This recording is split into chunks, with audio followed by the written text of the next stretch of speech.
যে আমাৰ জনজাতীয় লোকেওতো মদ খায়, জনজাতীয় লোকে মদ নাখায়। জনজাতি লোকে পৰম্পৰাগত পানীয় খায়, তাক মদ নুবুজায়, সাজক মদ নুবুজায়, ৰহিক মদ নুবুজায়।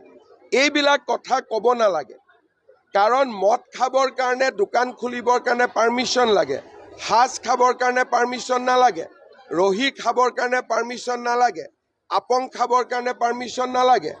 আজি জনজাতীয় যিখিনি আমাৰ থলুৱা পনীয় আছে, যাক আমি হেৰিটেজ ড্ৰিংক বুলি কওঁ, তাকো মদ বনাই দিছে।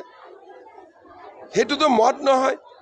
জনজাতীয় লোকে যিখিনি ব্যৱহাৰ কৰে সেইখিনি হাজাৰ বছৰৰ পৰা ব্যৱহাৰ কৰে। হুইস্কি ব্যৱহাৰ নকৰে নহয়, ৰাম ব্যৱহাৰ নকৰে নহয়। গতিকে জনজাতীয় লোকৰ লাও পানী, লাওৰ পৰা পানী, এইটো মদ নহয় নহয়। সেইটো কোনে মদ বুলি ক'লে? গতিকে জনজাতীয় লোকৰ নাম লৈ কোনোবাই হুইস্কি আৰু মদ খায়, ৰাতি 2-3 বজাত যি ইচ্ছা তাকে কৰি থাকিব, তাক সভ্য সমাজ এখনে কেতিয়াও মানি ল'ব নোৱাৰে। যে আমাৰ জনজাতীয় লোকেওতো মদ খায়, জনজাতীয় লোকে মদ নাখায়। জনজাতি লোকে পৰম্পৰাগত পানীয় খায়, তাক মদ নুবুজায়, সাজক মদ নুবুজায়, ৰহিক মদ নুবুজায়। এইবিলাক কথা ক'ব নালাগে, কাৰণ মদ খাবৰ কাৰণে দোকান খুলিবৰ কাৰণে পাৰ্মিশ্যন লাগে, সাজ খাবৰ কাৰণে পাৰ্মিশ্যন নালাগে, ৰহি খাবৰ কাৰণে পাৰ্মিশ্যন নালাগে, আপং খাবৰ কাৰণে পাৰ্মিশ্যন নালাগে। আজি জনজাতীয় যিখিনি আমাৰ থলুৱা পনীয় আছে, যাক আমি হেৰিটেজ ড্ৰিংক বুলি কওঁ, তাকো মদ বনাই দিছে। সেইটোতো মদ নহয়। জনজাতীয় লোকে যিখিনি ব্যৱহাৰ কৰে সেইখিনি হাজাৰ বছৰৰ পৰা ব্যৱহাৰ কৰে। হুইস্কি ব্যৱহাৰ নকৰে নহয়, ৰাম ব্যৱহাৰ নকৰে নহয়। গতিকে জনজাতীয় লোকৰ লাও পানী, লাওৰ পৰা পানী, এইটো মদ নহয় নহয়। সেইটো কোনে মদ বুলি ক'লে?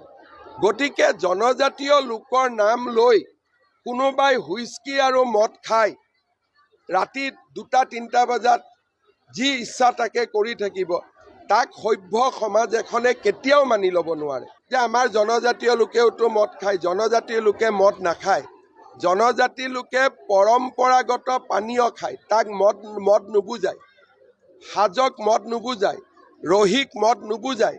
এইবিলাক কথা ক'ব নালাগে, কাৰণ মদ খাবৰ কাৰণে দোকান খুলিবৰ কাৰণে পাৰ্মিশ্যন লাগে, সাজ খাবৰ কাৰণে পাৰ্মিশ্যন নালাগে, ৰহি খাবৰ কাৰণে পাৰ্মিশ্যন নালাগে, আপং খাবৰ কাৰণে পাৰ্মিশ্যন নালাগে।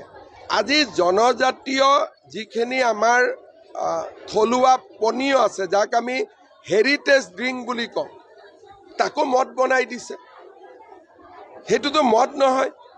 জনজাতীয় লোকে যিখিনি ব্যৱহাৰ কৰে সেইখিনি হাজাৰ বছৰৰ পৰা ব্যৱহাৰ কৰে। হুইস্কি ব্যৱহাৰ নকৰে নহয়, ৰাম ব্যৱহাৰ নকৰে নহয়। গতিকে জনজাতীয় লোকৰ লাও পানী, লাওৰ পৰা পানী, এইটো মদ নহয় নহয়। সেইটো কোনে মদ বুলি ক'লে?